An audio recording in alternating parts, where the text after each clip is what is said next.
Have you ever stood in front of St. Peter's Basilica, its massive dome piercing the sky like the crown of an ancient empire, and wondered what secrets lie beyond those marble doors?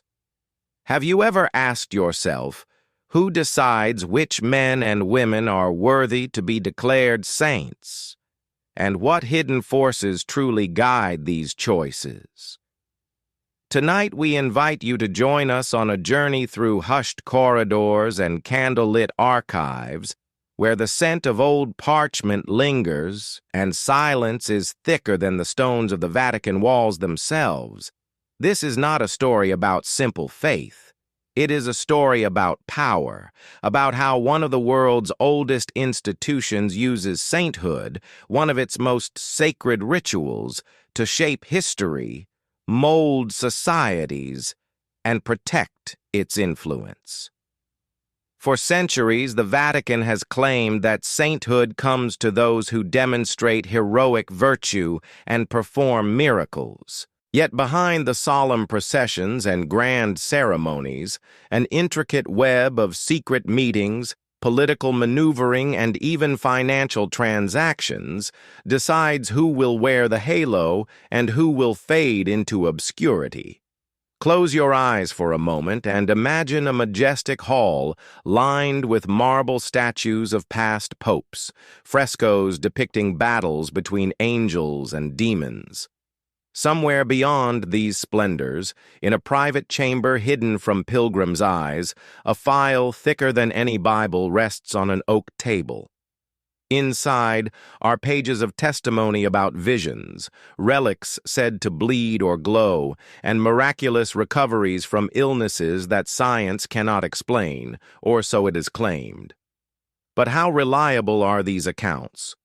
Who verifies them? And what happens when a potential saint's story threatens powerful interests within the church or beyond it? This is KTK History, the channel dedicated to unveiling conspiracies, lost truths, and the hidden machinery of history. We do not take legends at face value. We peel them apart, seeking the raw, unsettling reality buried underneath. Here, we do not shy away from uncomfortable questions. Could sainthood be bought with gold or favors? Could it be used to galvanize the faithful during times of crisis or to secure loyalty from entire nations? What if miracles are less about divine intervention and more about narrative control? Throughout this episode, we will walk with you through the secretive process of canonization, from the first whispers of a candidate's holiness to the official declaration broadcast across the Catholic world. We will reveal how investigations into supposed miracles unfold behind closed doors, how medical panels are convened and challenged, and how centuries-old relics conveniently resurface when a cause needs momentum. We will show you how influential religious orders and wealthy dioceses have fast-tracked their favored candidates, leaving others to languish in forgotten vaults of the congregation for the causes of saints. But this is not merely a tale of shadows and manipulation. It is also a testament to the powerful hold that symbols and stories have over the human spirit. Even as we uncover unsettling truths, we will ask, why do so many still yearn for saints? What needs do they fulfill in our hearts?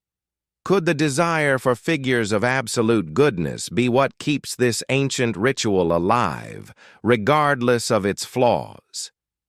By the end of our journey, you may find yourself questioning everything you thought you knew about holiness, miracles, and the Church's role in defining them.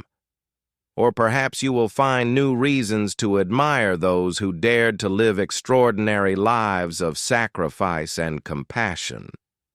Either way, you will never see the process of sainthood or the shining statues in countless churches the same way again. So join us as KTK history lights a lantern in the darkened corners of the Vatican, searching for the line between divine providence and human ambition. Because only by understanding what truly shapes our heroes can we understand ourselves and the forces that still whisper to us from the ancient stones of Rome. Subscribe now to KTK History so you never miss a story that challenges the official version of events, confronts comforting myths, and reveals the conspiracies that have steered the course of civilization. Share this video with those who dare to question, and let your thoughts become part of the conversation by leaving a comment below. Since the earliest centuries of Christianity, the question of who is worthy to be honored as a saint has been one of the most powerful and controversial issues within the Church. Sainthood was not only about recognizing holiness, but also about creating symbols that could guide, inspire, or control communities of believers. Yet for many centuries, the path to sainthood was chaotic, often relying on popular devotion and local legends more than any formal investigation. The process we know today took shape only after countless conflicts, reforms, and the relentless effort of the Church to centralize authority. In the beginning, during the first 3 centuries after Christ, saints were almost exclusively martyrs, those who died for their faith during waves of persecution by the Roman Empire. Communities venerated these men and women because their deaths testified to an unshakable faith, and stories of their courage spread like wildfire. Grave sites of martyrs became pilgrimage destinations. Their relics were believed to perform miracles, and local bishops often gave informal approval to their cult. But there was no standardized process, no official investigation, and certainly no Vatican congregation overseeing these early saints. As Christianity gained legitimacy after Emperor Constantine legalized it in the early 4th century, the Church grew rapidly in both size and complexity. This new status forced leaders to address disputes over who should or should not be honored as saints. By the 6th century, bishops in certain regions began introducing rudimentary investigations into a person's life and miracles. Yet these efforts were inconsistent and easily swayed by local politics or rivalries among dioceses. The medieval period added layers of formality, but also deepened the confusion. From the 9th century onward, popes began to claim the exclusive right to approve new saints, seeing it as a way to centralize control over doctrine and devotion. In 1079, Pope Gregory VII formally asserted that only the papacy could canonize saints, but the decree had little immediate effect, as regional bishops continued to recognize local holy figures without consulting Rome. Over the next 2 centuries, the papal authority over sainthood became more widely accepted, culminating in a decisive moment in 1153. Pope Alexander III, facing widespread abuses of the title of saint, decreed that no one could be canonized without a thorough investigation conducted under papal supervision. This marked the birth of the canonization process as a legal and bureaucratic procedure. By the 13th century, the process had crystallized into a pattern that would define the medieval and early modern approach to sainthood. First, a detailed biography of the candidate had to be compiled, known as the positio. This document included testimonies about the candidate's life, their virtues, and any miracles attributed to them. A special investigator, the postulator, would be appointed to gather evidence. Meanwhile, an official called the promoter of the faith, later nicknamed the devil's advocate, would argue against the cause, raising doubts and testing the strength of the case. The promoter of the faith's role was crucial. This official scrutinized the evidence with the explicit goal of preventing mistakes or unworthy canonizations. Their opposition was intended not as hostility, but as a safeguard to ensure that sainthood was granted only to those who truly exemplified Christian virtue. Many causes failed under this intense examination, and some were delayed for centuries. The investigation of miracles, especially healings, became central to the process. From the late Middle Ages on, at least 2 miracles attributed to the candidate's intercession were typically required for canonization. These miracles had to be verified as instantaneous, complete, and lasting cures that defied scientific explanation. Witnesses were called, doctors testified, and theologians examined the case in detail. Only when both the virtues and the miracles were confirmed would the process move forward. This structure evolved further during the Renaissance, a time when the Church's authority faced challenges from both inside and outside its walls. In 1588, Pope Sixtus V established the Congregation of Rites, giving it authority to oversee all causes for sainthood. This congregation standardized the process, formalizing the requirements for documentation, witness testimony, and medical evidence. It also issued the final recommendations to the Pope, who alone retained the power to canonize. Despite these reforms, the process could still take decades or even centuries. Some causes languished in the archives for generations due to lack of funding, political complications, or shifting priorities within the Vatican. Others progressed quickly if they aligned with the Church's needs at a particular moment, such as reinforcing faith during crises or promoting certain ideals like missionary zeal or obedience to authority. In the 20th century, Pope John Paul II introduced the most sweeping changes in centuries.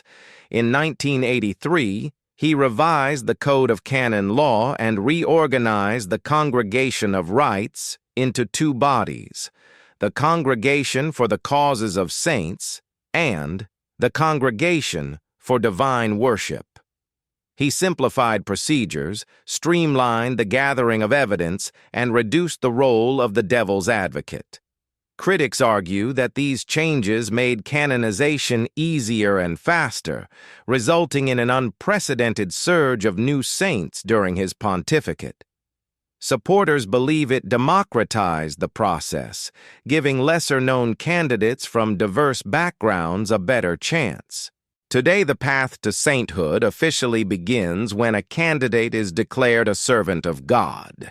This title is granted after a local bishop opens the cause and the Congregation for the Causes of Saints accepts it for investigation. Next, if the candidate's life shows heroic virtue or martyrdom, they may be declared venerable. The next step, beatification, requires 1 verified miracle for confessors or none for martyrs, and allows limited public veneration. Canonization, the final step, typically requires a 2nd verified miracle and grants universal recognition of sainthood throughout the Catholic Church. Each stage involves rigorous examination. Historical commissions review ancient documents and contemporary accounts, while theological consultors analyze the candidate's writings and teachings for orthodoxy. Medical experts evaluate alleged miracles, and panels of cardinals and bishops debate the findings before presenting them to the Pope. Throughout the process, the Vatican insists that every decision is guided by faith and reason, seeking truth rather than convenience or pressure. Yet beyond the official procedures, the process of canonization is steeped in traditions that stretch back to the earliest days of Christianity. Relics play a powerful role, with the remains of saints believed to carry spiritual power. Ceremonies for beatification or canonization draw crowds of tens or hundreds of thousands, often becoming major global events broadcast to millions. These celebrations blend ancient ritual with modern spectacle, reinforcing the Church's enduring influence. Understanding the canonization process is essential to grasping the complex relationship between faith, history, and power. It shows how the Church seeks to define what holiness looks like, shaping not only religious practice, but also social values. Each canonization reflects a decision about what virtues should be celebrated and which stories should inspire future generations. In the chapters ahead, we will examine the hidden workings of the congregation responsible for these decisions, the financial and political forces that can sway the path to sainthood, and the mysteries surrounding the miracles used as proof of divine favor. We will explore whether these decisions truly serve spiritual truth or whether they are sometimes tools of earthly ambition. By the end of our exploration, you will see that the path to sainthood is not a straight road illuminated only by faith, but a labyrinth of devotion, investigation, and sometimes manipulation. It is a journey through the heart of an institution that has shaped Western civilization for nearly 2,000 years, and whose decisions continue to echo in the lives of over 1 billion believers today. The Congregation for the Causes of Saints stands at the very center of the Vatican's process for investigating, approving, and proclaiming new saints. This powerful body is both a gatekeeper of holiness and an enforcer of the Church's official standards of virtue. Understanding how it came to hold such influence, how it functions behind the scenes, and who truly controls it is essential to unraveling the modern mystery of sainthood. The roots of the congregation can be traced back to the 16th century, a time when the Catholic Church faced enormous challenges. The Protestant Reformation had shattered the unity of Western Christianity and triggered widespread doubt about the authority of Rome. As part of the Catholic response, the papacy sought to centralize and strengthen control over every aspect of church life. One key strategy was to bring the process of canonization entirely under papal authority, eliminating regional variations and abuses. To do this effectively, the Vatican needed a dedicated office that could oversee the complex investigations required to prove sanctity. In 1588, Pope Sixtus V established the Congregation of Rites, a powerful Vatican office responsible for regulating liturgical ceremonies and overseeing causes for beatification and canonization.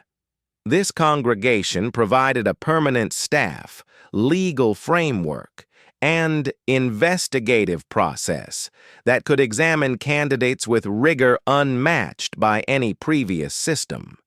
For the first time, causes for sainthood were subjected to a consistent set of rules applied across the entire Catholic world. Over the following centuries, the congregation grew in size, sophistication, and secrecy. Its methods evolved, but its core mission remained: to evaluate every candidate for sainthood according to a precise set of criteria defined by church doctrine and tradition. By the 19th century, the congregation's influence reached far beyond Rome. Bishops around the world were required to submit thorough reports on candidates, sworn testimonies from witnesses, and authenticated documents.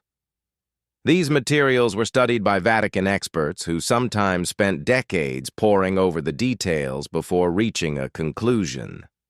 The modern Congregation for the Causes of Saints took its present form in 1969 when Pope Paul VI reorganized the Vatican bureaucracy following the Second Vatican Council.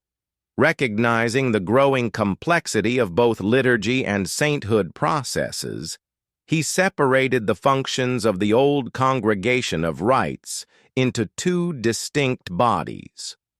One would focus on liturgical matters, while the new Congregation for the Causes of Saints would specialize in investigating and recommending beatifications and canonizations. This move consolidated all power over sainthood into a single specialized office that reported directly to the Pope.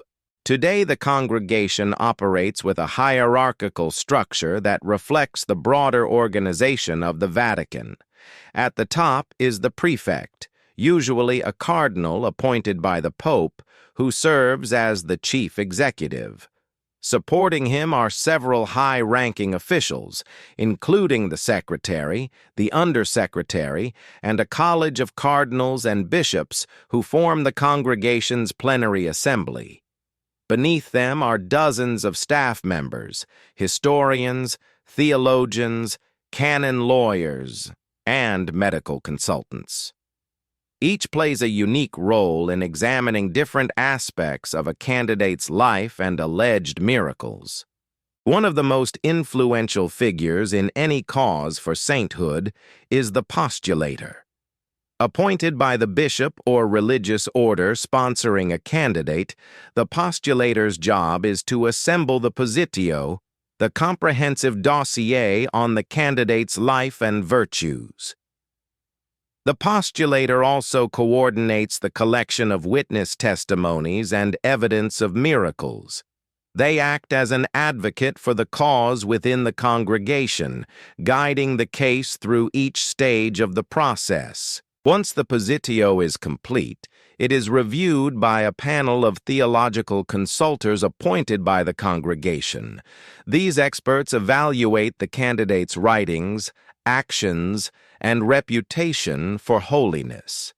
They look for signs of heroic virtue, meaning consistent and extraordinary commitment to faith, charity, humility, and other Christian ideals. If the theological consultors approve, the cause moves to a commission of cardinals and bishops who examine the findings and debate whether to recommend the candidate for advancement. Miracles are subjected to their own specialized process. When a healing or other extraordinary event is attributed to the intercession of a candidate, the congregation commissions an investigation by medical experts. These doctors, often among the best in their fields, analyze medical records, interview witnesses, and assess whether there is any natural explanation.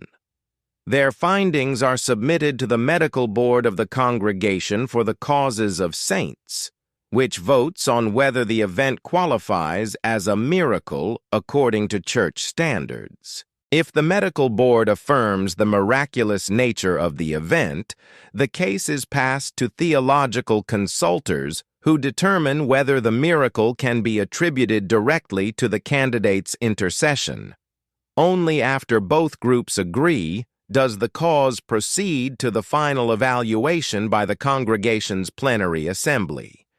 This stage involves a formal meeting of cardinals and bishops who vote on whether to recommend the candidate for beatification or canonization.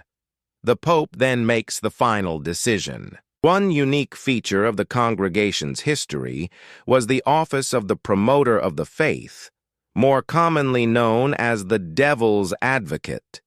Established in 1587, this official was charged with rigorously challenging the evidence for a candidate's holiness, raising objections, and testing the strength of the case. The devil's advocate was often feared for exposing weaknesses in testimonies or inconsistencies in miracle reports. The role became legendary as a symbol of skepticism within the Church's most sacred process. However, in 1983, Pope John Paul II drastically reformed the canonization process. As part of these changes, he eliminated the formal office of the devil's advocate, arguing that modern procedures already provided sufficient scrutiny. Critics argue that this decision weakened the process by reducing the adversarial testing of evidence. Supporters believe it made the path to sainthood more merciful and accessible, especially for causes involving lesser-known candidates from outside Europe. The congregation is not immune to the influence of politics and human ambition. Historically, some causes have advanced quickly because they aligned with the Church's strategic goals. During the Cold War, for example, the Vatican accelerated the canonization of figures who symbolized resistance to communism. Conversely, causes associated with politically sensitive issues or candidates whose lives challenged church authority often stalled for decades or were quietly shelved. Funding also plays an undeniable role. The costs of pursuing a cause for sainthood can exceed hundreds of thousands of dollars, covering research, legal fees, travel, and the salaries of experts involved in the investigation. Well-funded dioceses, wealthy religious orders, or influential patrons can sustain long campaigns and navigate the complexities of the congregation's procedures more effectively than small communities with limited resources. While the congregation officially insists that no cause can succeed based on money alone, the practical realities of the process give advantages to those with greater means. Transparency is another issue that has fueled suspicion about the congregation's inner workings. Although the Church publishes summaries of key decisions, much of the evidence gathered in causes for sainthood remains sealed in Vatican archives. Witness testimonies, medical reports, and internal debates are rarely released in full, making it difficult for outsiders to verify the thoroughness or objectivity of investigations. This secrecy has led some historians and theologians to question whether the congregation's decisions are always driven by spiritual considerations alone. Despite these controversies, the congregation has made efforts to modernize and adapt.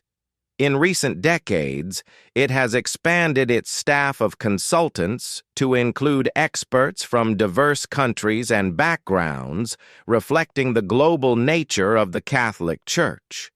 It has also adopted more rigorous medical standards, requiring documentation of long-term follow-ups in cases of healing miracles. These reforms have increased credibility among many believers and observers, though skeptics remain unconvinced. At its heart, the Congregation for the Causes of Saints remains an institution that combines centuries-old traditions with modern investigative methods. It embodies the tension between faith and reason, devotion and bureaucracy, mystery and evidence. For some, it is a testament to the Church's commitment to honoring true holiness. For others, it is a reminder of how even the purest ideals can become entangled in human complexities. In the next chapters, we will look deeper into the forces that can tilt the process, the money, the political needs, the unspoken alliances, and the unrecorded deals. We will explore stories of causes that sped forward with astonishing speed and others that vanished into the shadows. Through these stories, we will reveal not only how saints are made, but also what their making says about the Church, its power, and the believers who yearn for miracles and heroes. If faith alone decided who became a saint, the path to canonization would be a straightforward journey of virtue and miracles. Yet history shows that behind almost every cause for sainthood lies a web of money, influence, and political interests that can either speed up the process or bring it to a halt for generations. Understanding these hidden forces is essential to grasp the true complexity of how saints are made. The costs of pursuing sainthood are enormous. To open a cause, the bishop or religious order sponsoring the candidate must pay for extensive research, the services of a postulator, legal expertise in canon law, the gathering of testimonies, medical examinations for alleged miracles, and the preparation of the positio, the detailed dossier on the candidate's life and virtues. This dossier alone can run thousands of pages and requires a team of historians, theologians, and canon lawyers working for months or even years. Printing and distributing multiple copies for Vatican consultors adds more expenses. Estimates suggest that the total cost of a cause, from initial investigation to canonization, can exceed several $100,000, and in many cases, it climbs well beyond $1 million. These costs do not include additional funds spent on organizing beatification or canonization ceremonies, which are often grand events drawing pilgrims from around the world, requiring security, transportation, lodging, and extensive media coverage. Where does this money come from? For well-known figures like founders of religious orders, funding often comes from the institutions they established. These congregations sometimes see the canonization of their founder as a way to renew their image, attract new vocations, and raise donations. In other cases, wealthy patrons, individuals, or families who have personal devotion to the candidate provide support, believing that their generosity will advance the cause and gain spiritual merit. This dynamic creates an undeniable inequality. Candidates from poor regions or communities without powerful backers often struggle to raise the necessary funds to pursue their causes. Their path to sainthood stalls, not because of a lack of virtue or miracles, but simply because they lack the financial means to sustain the long and costly process. Meanwhile, causes supported by dioceses with wealthy donors or influential sponsors can advance rapidly, their progress greased by the quiet flow of money. Political considerations have historically played just as important a role. Throughout the centuries, the Catholic Church has used sainthood as a tool to reinforce its authority, send messages, or respond to crises. Canonizations have served to highlight virtues the Church wished to promote, strengthen Catholic identity in the face of external threats, or counter challenges to papal power. During the Counter-Reformation, for example, the Vatican canonized numerous saints who symbolized loyalty to the Church and resistance to Protestant teachings. These included figures like Ignatius of Loyola, founder of the Jesuits, who became a powerful symbol of Catholic renewal and intellectual rigor.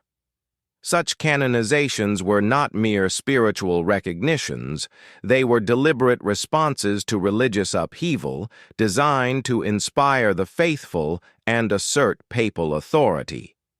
Similarly, in the 19th and 20th centuries, as secular ideologies like communism and nationalism threatened the Church's influence, the Vatican fast-tracked the causes of individuals who embodied courage and fidelity under persecution. Saints like Maximilian Kolbe, who sacrificed his life in Auschwitz, became icons of resistance to totalitarianism and reminders of Christian values in dark times. While these saints undoubtedly displayed heroic virtue, the timing and emphasis of their causes aligned closely with the Church's need to strengthen its moral authority in the modern world. In some cases, political alliances between the Vatican and secular governments also shaped the progress of canonizations.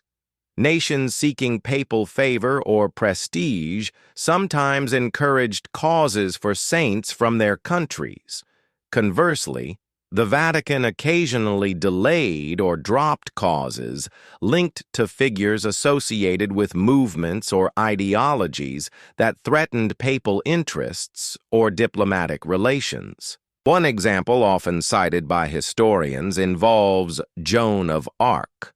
Burned at the stake in 1431 and later declared a heretic, she was eventually canonized in 1920, nearly 500 years later.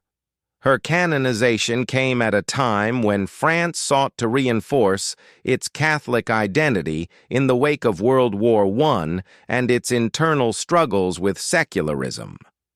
The Church's decision to elevate Joan, a national heroine, also helped mend strained relations between the French state and the Vatican. The influence of money and politics sometimes extends into the validation of miracles, which are essential for most causes. While the Vatican maintains strict medical panels to examine alleged miracles, the decision to open or prioritize an investigation can be swayed by who is funding the cause or how urgently the Church wants to promote a candidate. A well-financed cause can afford to hire experts, cover travel for witnesses, and expedite the documentation needed for review. Meanwhile, causes lacking resources may see their alleged miracles languish unexamined for years. Furthermore, the promotion of a cause involves more than just the formal investigation within the Vatican. Postulators often organize public campaigns to raise awareness, encourage devotion, and gather testimonies of favors or miracles. These campaigns can include publishing biographies, distributing prayer cards, building websites, and coordinating pilgrimages to sites associated with the candidate. All of this requires significant funding and, in turn, can build momentum that pressures church authorities to advance a cause. Religious orders with global networks and experienced postulators can leverage these resources to maximum effect. Their causes often receive widespread attention, drawing the support of the faithful and creating a groundswell that is hard for the Vatican to ignore. This phenomenon raises the question of whether popular devotion leads the Church to recognize true sanctity, or whether well-coordinated promotion can manufacture the appearance of holiness. Corruption, while rare, has also marred the process at times. In 2012, leaked documents from the Vatican, known as the Vatileaks scandal, revealed internal reports alleging financial irregularities in some causes for sainthood. These included inflated fees, questionable accounting, and allegations that certain officials received payments to prioritize specific causes.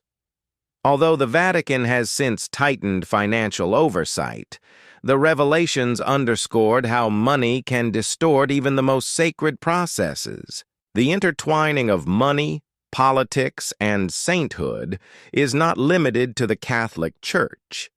Throughout history, many religious traditions have grappled with the tension between genuine spiritual recognition and the temptations of worldly power. Yet the Catholic process of canonization, with its global reach and centralization in Rome, presents a unique case study of how these forces operate on an institutional scale.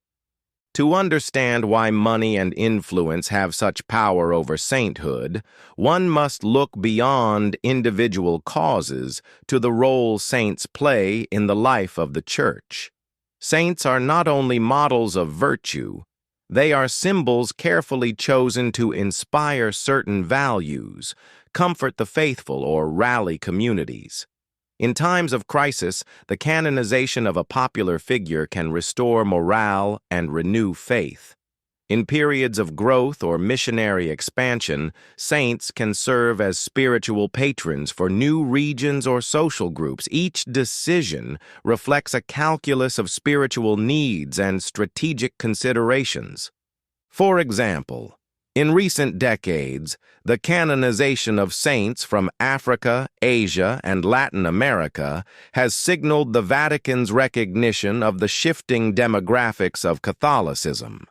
By elevating figures who embody local cultures and struggles, the Church demonstrates solidarity with believers in these regions and affirms the universality of the faith.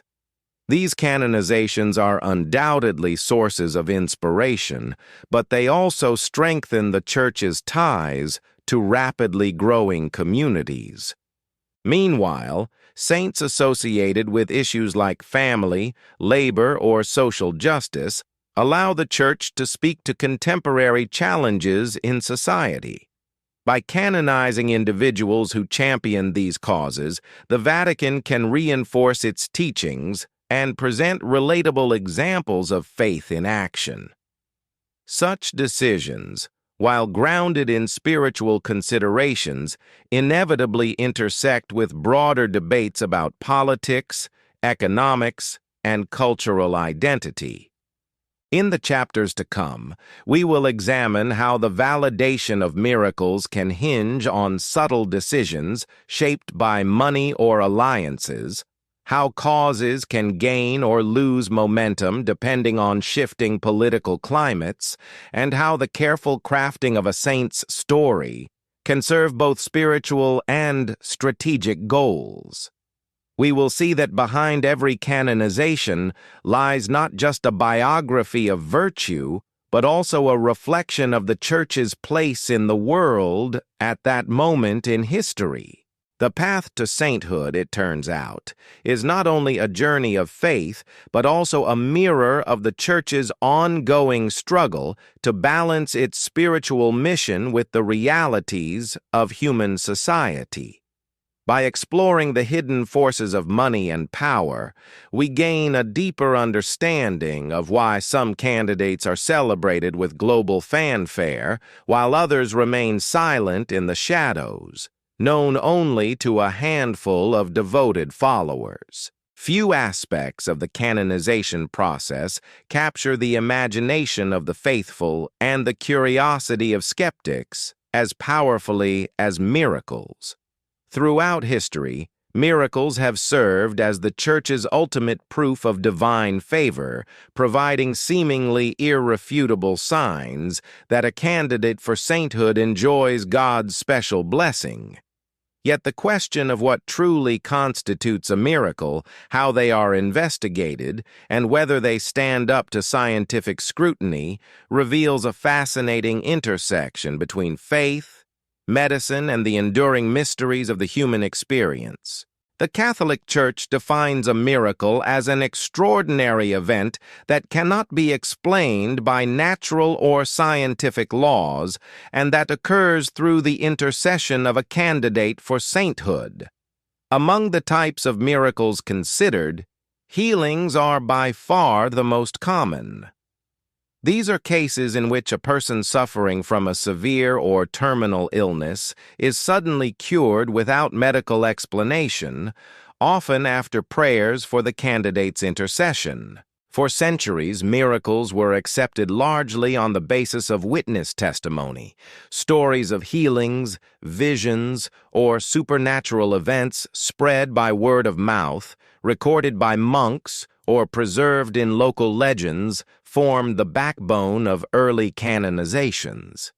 However, as knowledge of medicine and the natural sciences advanced, the Church recognized the need for a more rigorous approach. In the 16th century, the Vatican began requiring detailed investigations into alleged miracles, involving physicians and other experts. The modern process of verifying a miracle is meticulous and highly structured. It begins when an alleged miracle is reported to the postulator of a candidate's cause.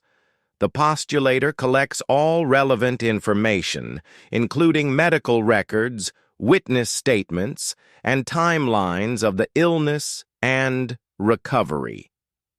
This material is first examined by a diocesan tribunal, which interviews doctors, patients, family members, and anyone else with knowledge of the event. The tribunal's findings are sent to the Vatican's Congregation for the Causes of Saints. At the congregation, a medical board known as the Consulta Medica takes over the investigation. This board typically consists of 5 to 7 physicians who specialize in fields relevant to the case, such as oncology, neurology, cardiology, or infectious diseases. They are chosen not for their religious convictions, but for their professional expertise and reputation for objectivity. Their task is to determine whether the cure can be explained by known medical science. The Consulta Medica's deliberations are held in strict confidentiality. Members review medical histories, diagnostic tests, treatments administered, and the progression of the disease. They pay special attention to whether the diagnosis was certain, whether the prognosis was hopeless or grave, and whether the recovery was instantaneous, complete, and lasting.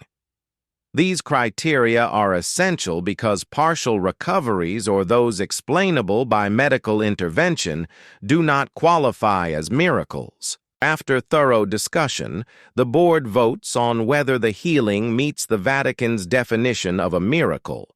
A unanimous or near-unanimous vote in favor is typically required to move the case forward. If the medical board concludes that the event has no natural explanation, the findings are passed to a panel of theological consultors.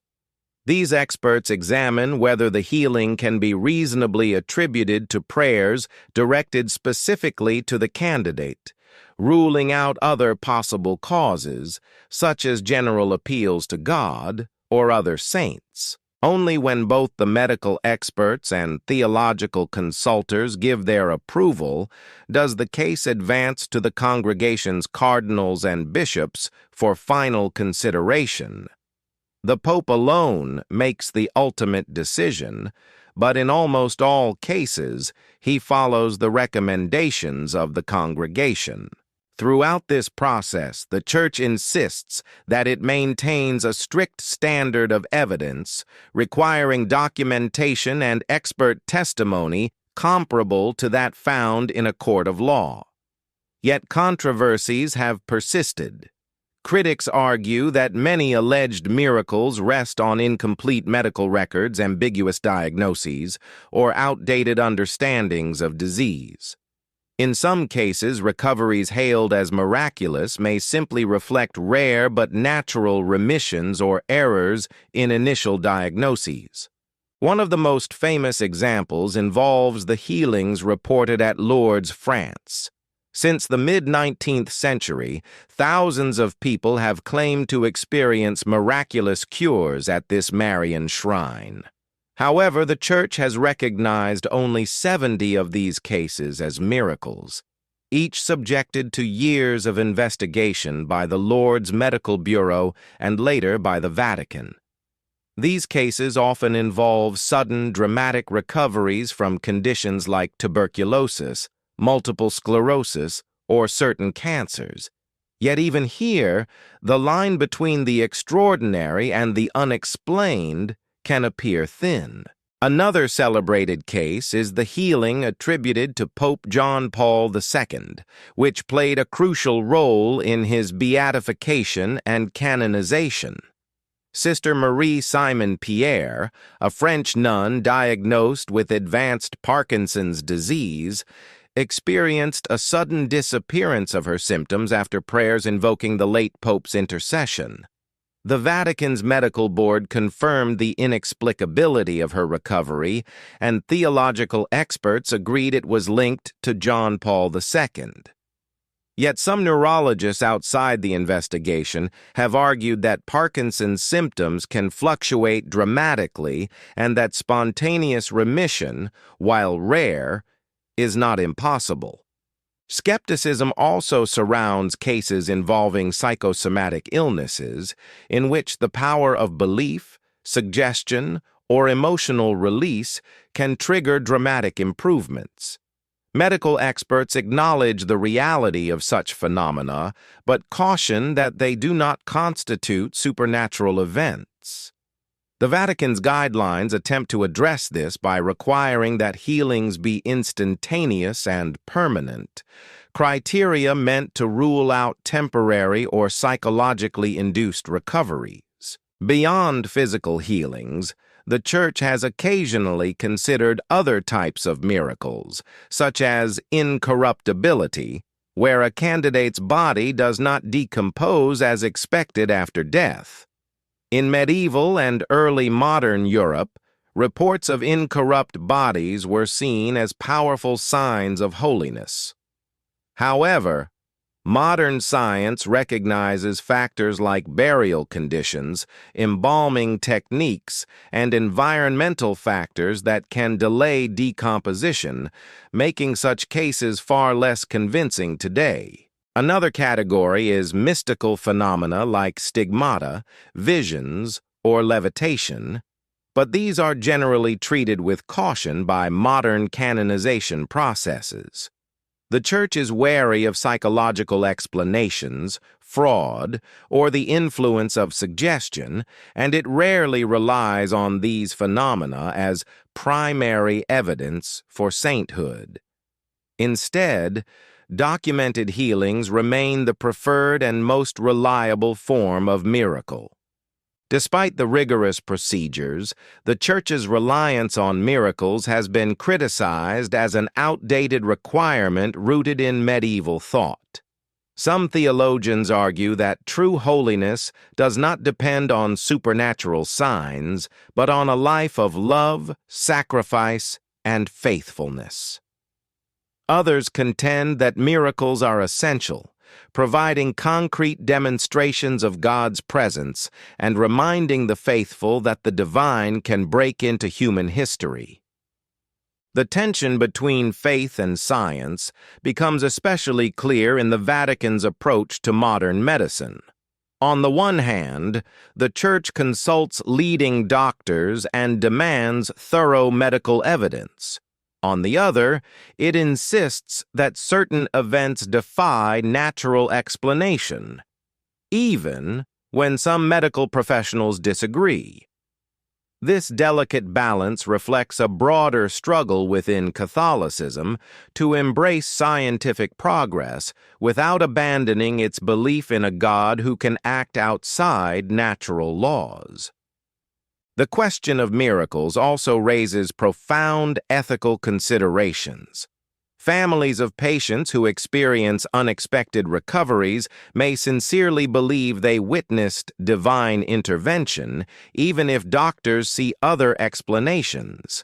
Conversely, many who pray fervently never receive the cures they seek, raising questions about why miracles appear to favor some and not others. For the Church, affirming a miracle requires pastoral sensitivity as well as rigorous analysis, acknowledging both the hopes of the faithful and the pain of those who continue to suffer. Ultimately, the investigation of miracles in the canonization process is a window into the Church's struggle to reconcile ancient traditions with modern realities. It shows an institution striving to maintain credibility in an age of medical technology and scientific skepticism, while preserving the power of signs and wonders that have inspired believers for centuries. In the chapters ahead, we will explore how the stories of these miracles are shaped and promoted, how public devotion can influence official decisions, and how controversies over miracles reveal deeper questions about the nature of faith itself. We will see that the miraculous, whether one believes in it or not, remains at the heart of the drama of sainthood, challenging both believers and doubters to confront mysteries beyond easy explanation. Saints have always been more than individuals recognized for personal holiness. Throughout history, they have served as powerful symbols reflecting the needs, fears, and aspirations of their times.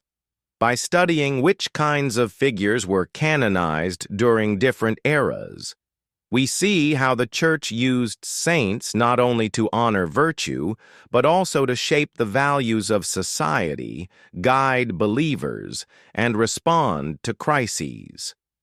Each saint embodies the priorities of the age that elevated them. In the earliest centuries of Christianity, saints were almost exclusively martyrs. Facing persecution from Roman authorities, early Christians celebrated those who chose death over renouncing their faith. Stories of martyrs inspired courage in the face of oppression and provided a model of total commitment to God.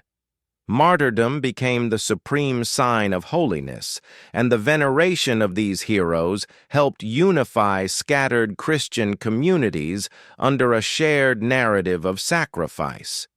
After the legalization of Christianity by Emperor Constantine in the 4th century, the nature of sainthood shifted. With martyrdom becoming rare, the Church began recognizing confessors, individuals who lived extraordinary lives of asceticism, charity, or theological insight without dying for the faith. Saints like Anthony of Egypt, who retreated into the desert to practice extreme self-denial, became prototypes of holiness in a world no longer defined by violent persecution. These hermits and monks reflected the Church's growing emphasis on spiritual discipline and mastery of the self. The Middle Ages saw the rise of saints who embodied ideals necessary for a feudal, hierarchical society.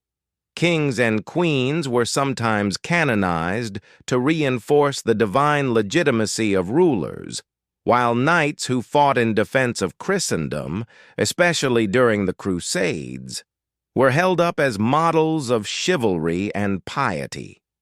Saints like Louis IX of France or Ferdinand III of Castile symbolized the union of temporal power and Christian virtue, reminding subjects that loyalty to crown and church were intertwined duties. During the same period, saints who founded religious orders or spearheaded reforms also rose to prominence. Figures like Dominic, founder of the Dominicans, and Francis of Assisi, founder of the Franciscans, responded to social changes such as urbanization, the rise of new economic systems, and the need for renewed spiritual fervor. Their canonizations signaled the Church's approval of new movements and encouraged their expansion. These saints became touchstones for reorienting Christian life toward poverty, education, or preaching. The later Middle Ages and Renaissance introduced another type of saint: theologians, mystics, and scholars who contributed to the intellectual life of the Church. Saints like Thomas Aquinas and Bonaventure represented a synthesis of faith and reason, providing intellectual defenses of Christian doctrine at a time when new philosophies and scientific discoveries challenged traditional beliefs. By canonizing these thinkers, the Church affirmed the compatibility of learning and faith, countering charges that Christianity was opposed to knowledge. The Reformation and Counter-Reformation brought dramatic shifts in the purpose of canonizations, as Protestant movements questioned the authority of Rome and rejected devotion to saints. The Catholic Church responded by elevating figures who personified loyalty and orthodoxy. Saints of this era often included defenders of Catholic teaching, missionaries who spread the faith to new lands, or individuals whose lives corrected the very criticisms raised by Protestant reformers. Canonizations became a way to reassert Catholic identity and inspire resistance against religious fragmentation. During the Age of Exploration, the Church canonized missionaries who ventured into Africa, Asia, and the Americas. These saints reflected both genuine zeal for evangelization and the complex entanglements between faith and colonial expansion. While many missionaries showed remarkable compassion and courage, their stories also intersected with imperial ambitions. By recognizing them as saints, the Church signaled support for spreading Christianity across continents, even as it sometimes turned a blind eye to the injustices accompanying colonial rule. In the 19th century, as Europe faced waves of revolution, secularism, and social upheaval, the Church canonized saints who exemplified obedience, family values, and personal sacrifice. These figures offered stable ideals in a time of political chaos and moral uncertainty.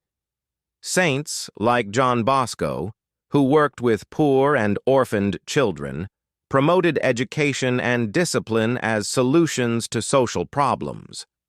Canonizations in this era often emphasized virtues aligned with strengthening the Church's moral authority amid rapid social change. The 20th century saw perhaps the most diverse array of saints in history, reflecting a globalizing church and new social realities. Popes canonized saints who represented the struggles and hopes of believers on every continent. Martyrs from regions affected by war, oppression, or anti-Christian violence were recognized as witnesses to faith in modern times. Saints like Maximilian Kolbe, who gave his life for another prisoner in Auschwitz, embodied heroic charity amid humanity's darkest moments. Canonizations also began to include lay people, women, and members of minority groups more regularly, highlighting a shift toward recognizing holiness in ordinary lives. This broadened vision reflected the Church's evolving understanding that sanctity is not reserved for clergy or religious but possible in every walk of life. It also resonated with believers seeking relatable examples of faith lived in workplaces, families, and communities. Pope John Paul II's pontificate marked an unprecedented wave of canonizations, with more saints declared than in several previous centuries combined. His choices often emphasized global outreach, reconciliation, and defense of human dignity. By elevating figures from diverse cultures and backgrounds, he sought to present a Catholic faith that transcended national and cultural boundaries. His canonizations included victims of political ideologies, founders of new religious communities, and advocates for the poor, signaling the Church's solidarity with marginalized peoples. Today, the meaning of sainthood continues to evolve. In an era marked by globalization, secularization, and complex social issues, new saints speak to contemporary concerns. Figures who championed social justice, human rights, or dialogue between faiths are increasingly recognized, reflecting a church that seeks to engage with the modern world's challenges while remaining rooted in its traditions. Yet canonizations also continue to mirror tensions within the church and society. Debates over candidates who supported controversial causes or whose lives raise questions about past church practices reveal how the process can still provoke disagreement. For example, discussions about canonizing figures involved in colonial missions, or those whose views on social issues clash with current values, highlight the complex task of defining sanctity across cultures and centuries. Moreover, the globalization of Catholicism has led to a more diverse pool of candidates, challenging the Eurocentric focus of many earlier canonizations. As Catholic populations in Africa, Asia, and Latin America grow, the Church increasingly recognizes saints from these regions, affirming their contributions and fostering a sense of inclusion. This shift underscores a broader rebalancing of influence within Catholicism and a recognition that holiness is not bound by geography. Ultimately, saints are more than historical artifacts. They are dynamic symbols carrying deep meaning for each generation. They reflect what the Church, and by extension society, sees as the highest ideals at a given moment. Whether as martyrs, scholars, mystics, or ordinary people of extraordinary virtue, saints offer blueprints for how to live in faith, love, and service. They remind believers that holiness is not abstract, but lived concretely in the struggles and triumphs of human life. By examining the changing profiles of saints across history, we gain insight into the Church's shifting priorities and the evolving spiritual needs of its people. Each new saint represents a conversation between the past and the present, between eternal truths and contemporary realities. Saints are chosen not only because of what they did in their own time, but because of what their stories can say to the world today. In the chapters ahead, we will draw these insights together, reflecting on what the process of creating saints reveals about faith, power, and human longing. We will see that behind the shining images of saints stand centuries of choices, struggles, and hopes, woven into a tapestry that continues to shape lives and beliefs around the world. As we reach the end of this journey into the hidden corridors of sainthood, we are left with a complex tapestry woven from faith, power, hope, and doubt. We have seen how the official standards for canonization, with their insistence on heroic virtue and verified miracles, are grounded in a sincere desire to recognize holiness. Yet we have also uncovered how these standards are influenced by political agendas, financial realities, and the shifting needs of the Church across different historical periods. The formal process of canonization, with its stages of servant of God, venerable, blessed, and finally saint, presents an image of careful discernment.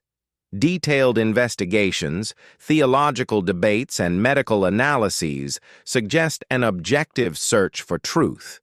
But behind these layers of scrutiny lies a more human story. As we have explored, money can determine whether a cause progresses or languishes. Political considerations can accelerate or halt a cause, depending on how a potential saint story aligns with the Church's priorities or the needs of the times. Even the validation of miracles, while framed in scientific language, often depends on interpretations that can be swayed by devotion, hope, or desire for inspiration. These factors raise a fundamental question. Has the canonization process, in some cases, become a tool for shaping the Church's image and influence rather than a purely spiritual act?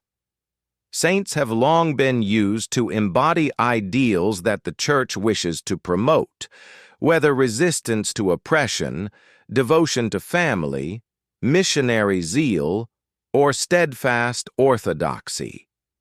Each canonization sends a message to the faithful, sometimes comforting, sometimes challenging, but always intentional. Historians remind us that throughout the medieval and early modern periods, saints were often chosen to reinforce existing power structures. Kings and rulers used relics and local saints to legitimize their reigns. Religious orders sought to canonize their founders or members to enhance their prestige. Popes canonized figures who exemplified obedience and loyalty during times of internal conflict or external threat. Even in recent centuries, canonizations have been used to foster unity among Catholics or to demonstrate the Church's commitment to particular causes, from social justice to evangelization. Theologians, however, offer a more nuanced view. Many argue that despite political and financial influences, the lives of most saints truly inspire extraordinary faith, charity, and courage. These scholars suggest that the Church, as a human institution, will inevitably reflect the limitations and ambitions of its leaders, but that God can still work through flawed processes to raise up genuine models of holiness. In this view, even when canonizations serve strategic purposes, they can also provide authentic spiritual guidance. Others caution that the emphasis on miracles and heroic virtue risks overshadowing the everyday holiness found in countless quiet lives of love and service. They argue that by focusing on dramatic stories, the Church may unintentionally suggest that sainthood is unattainable for ordinary believers.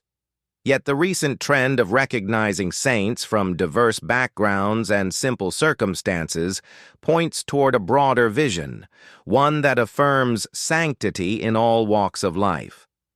Historians like John W. O'Malley have noted that saints are always products of both their time and the time in which they are canonized. This dual perspective helps explain why certain figures are raised to the altars centuries after their deaths, when their stories resonate with contemporary concerns or struggles. It also highlights how sainthood serves as an evolving dialogue between the Church, society, and the faithful. At the heart of these debates lies a deeper question. Do we need saints to be declared by an institution, or can holiness be recognized in the quiet corners of our own lives? Many believers find strength and inspiration in the official recognition of saints, seeing it as a sign of continuity with the Church's long tradition and a reminder that God's grace can transform ordinary people. Others feel drawn to uncanonized figures, family members, or friends whose examples of love and faith speak more directly to their hearts. In a world where skepticism about institutions grows, the canonization process faces new challenges. Transparency, credibility, and inclusivity will likely shape its future as believers seek saints who reflect their own realities and the diverse face of the global Church. Whether the process remains tied to traditional criteria or adapts to new understandings of holiness will reveal much about the Church's evolving relationship with its faithful. As we close this exploration, we invite you to consider your own beliefs about sainthood. Does the formal recognition of saints by the Church deepen your faith and connection to a community spanning centuries? Or do you find holiness more powerfully in the people around you in small acts of kindness, perseverance, and compassion that never make headlines? We leave you with this question. Does true faith require saints chosen by human hands, or can each of us find the sacred in the everyday struggles and triumphs of life? Is sainthood a rare gift reserved for a few, or is it a call to all of us to seek goodness and love wherever we are? Thank you for joining us on this journey into the secrets of sainthood. If you found these stories thought-provoking, consider subscribing to KTK History for more deep dives into the mysteries of our past. Share your thoughts below. Let us know which saint's story has inspired you most, and what holiness means in your life today. We look forward to reading your insights and continuing the conversation together.